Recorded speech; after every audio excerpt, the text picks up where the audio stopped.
Eto na, paglabas ng warrant of arrest sa kasong plunder ni Bongo. Walang piyansa ho ang kaso. Bongo, kulungan ang bagsak. Alright, welcome back to my YouTube channel. I'm Andes Vlog. Mainit-init pa. Breaking news. Mga kaibigan, paglabas ng warrant of arrest laban dito ho kay Bongo sa kasong plunder. Nako po. Hindi po ito usapin ng ICC. Mga mahal kong taga-subaybay.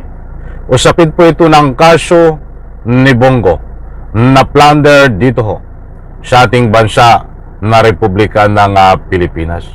Sapagkat mga kaibigan, ibabahagi ko po sa inyo ang paglabas ng warrant of arrest ni Bongo sa kasong plunder.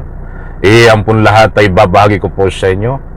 At bago ko ibahagi sa inyo, pwede bang makahingi ng isang like sa video na ito? Pakilike lang po ang video na ito at sa lahat ng hindi pa nakasubscribe sa aking maliit pa na YouTube channel, please subscribe. Maraming salamat po. Marami rin po ang nagtatanong, siguro hindi ho nila alam o hindi updated kung ano daw po ang kaso ni Bongo dito sa Republika ng Pilipinas sa ating bansa.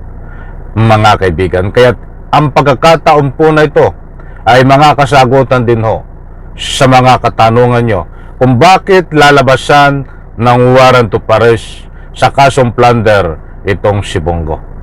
Mga kaibigan, unang-una, si Bongo ho ay kasangkot sa matindi at kahindik-hindik na illegal na gawain dito ho sa ating bansa noong kapanahunan na itong kanyang amo na si Digong Duterte ay presidente pa at siya naman noon ay senador. Mga kaibigan, huwag na po muna tayong dumako sa tukhang dahil si Bongo din ho ay kasangkot sa tukhang.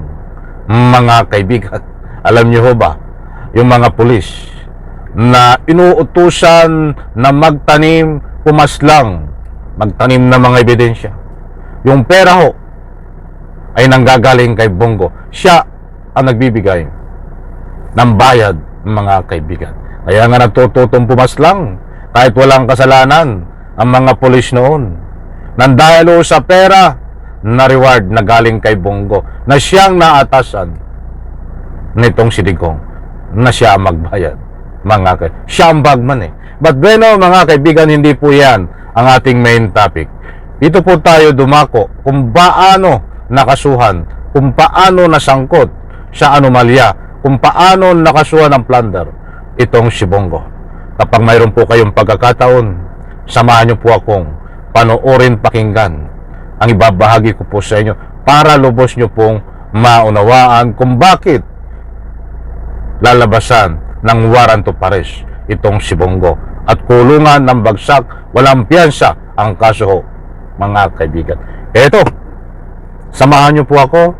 Shout out po sa lahat. Noong 2018 ay ang pagnanakaw ni Duterte at Bongo sa Kabanang Bayan. Ito ay maliwanag na patong-patong na kaso ng plunder na umaabot sa 6.6 billion pesos. Noong 2018 ay naglabas ang PCIJ at Rappler ng report na nakakuha ng government contracts amounting to billions of pesos ang mga construction companies ng tatay at half-brother ni Bongo. Lahat ng mga projects na to, take note, ay sa Davao region lang. Mga kaibigan, maraming pera ho ito. Mahigit 6 billion po. Dito pa lang ho. Sa ika nga po ay binabagi ko po sa inyo. Bilyones po ang usapin dito. Ang napapanood nyo po dito ay itong Australianis at napapakinggan dahil siya po ang may hawak at kumalat ng mga ebidensya na galing kuwa ho. Kaya't ngayon ho, ay, ito po ay siya ang nagsampa ng kaso, mga kaibigan. Kaya't importanteng mahalaga na malaman po natin ito kung bakit nasampahan ng kaso itong si Bongo na plunder. Wag po natin itong maliitin. Katulad ng sinasabi ko po sa inyo, yung sa ICC noon ay minamaliit itong si Trillanes at pinagtatawanan na hindi daw po magwawagi ang kaso sa ICC. O ano po ang nangyari? Nagwagi po itong si Trillanes dahil sa matibay na hawak na ebidensya. Kaya nga nakakulong doon si Digong. At dito ho naman, ang hawak po ni Trillanes ay isang sandamakmak.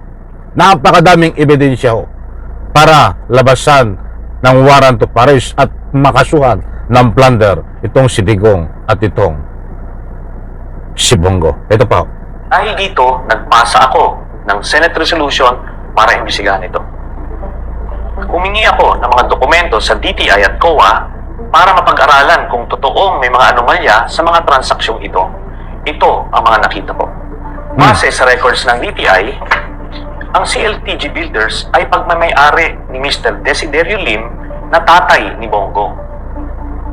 By the way, ang CLTG ay initials din ng buong pangalan ni Bongo na Christopher Lawrence Tesoro Go.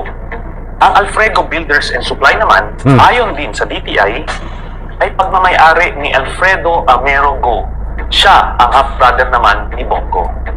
Base sa mga COA documents, nakakuha ng 125 projects ang CLTG mula March 25 hanggang May 2018.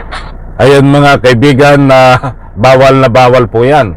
Mga mahal kong taga-subaybay na ikaw ay nag-award ng isang project na kamag-anak mo, tatay mo, dahil si Bongo noon po kapanahon na noon, siya ho ay kasama na rin bilang isang senador. Mga mahal kung taga-subaybay, o dito ituloy po natin. Philippines. Kung matatandaan nyo, bago naging senador si Bongo noong 2019, siya ay ang special assistant ni Duterte simula pa noong 1998. Sa madaling salita, may paglabag sa batas ang mga ginawang pagkaka-award ng mga government contracts sa tatay at kapatid ni Bongo. At dahil bilyon-bilyon ang halaga ng mga kontratang ito, ano ang krimen nilang ginawa? Plunder. Maliwanag na ginamit ni Bongo ang kanyang posisyon in connivance with and obvious consent of Duterte as mayor and later on as president para makinabang ang kanyang pamilya. Ayun po mga kaibigan, maliwanag po yan. Mahaba po yung paliwanag na yan kahit hindi po natin tatapusin. Bigyan po natin ng parto para maibagi ko po sa inyo. Iyan po si dating Senador Trillanes na yan ho ang nagsampa din ng kasong plunder dito po kay Bongo, kasama ho si Digong, at napakarami po na ebidensya na ika nga po pinresenta niya mga kaibigan. Ngayon ho, mga mahal kong taga-subaybay, ay matunog at kumakalat sa malalaking stream media na maging sa comment section, at mayroon na rin po tayong naamoy. Marami na rin po ang nagtopic nito. Ano man nakaraang araw na ito nga si Bongo ay lalabasan ng warrant of arrest. Malapit na, ba't hindi po nagbigay ng ika nga po kung kailan. Basta pwedeng after election ay pwedeng labasan ho ito ng warrant of arrest dito po sa kasong plunder, mga mahal kong taga-subaybay. So inuulit ko ho, ibinahagi ko po sa inyo kung paano nagkakaso ng plunder itong si Bongo. At yung pong plunder na yan ay malaking pera. Ang involved bilyones na pera ng taong bayan, pera nyo sa pamagitan po ng buwis. Ba't napunta ho kay Bongo sa tatay niya, at illegal po ang pagpunta doon at bawal na bawal. Kahit yun ho ay naging sanhi po ng korupsyon na binulsa ho nitong ni Bongo, mga kamag-anak niya, at kasama itong si Digong, bilyones na pera. Kaya tabangan po natin mga mahal kong taga-subaybay, hindi po tayo nagbibigay ng ika nga po conclusion dito na ika nga po anumang oras, anumang araw po ang gusto nating ipunto ay malapit na ho. Di umano ang paglabas ng warrant of arrest nitong si Bongo sa katong plunder at kulungan ang kanyang bagsak. Walang piyansa po ang kaso. Marami ho ang kabang-abang. Alin ho ang mauuna? Ang ICC ba? Dahil ito po ay lalabasan din ng warrant of arrest galing sa ICC. O mauuna ba itong kaso na plunder niya? Ayan po ang abangan natin, mga mahal kong taga-subaybay. isang like ko sa video na ito. Maraming salamat. Bye-bye. Palakpakan.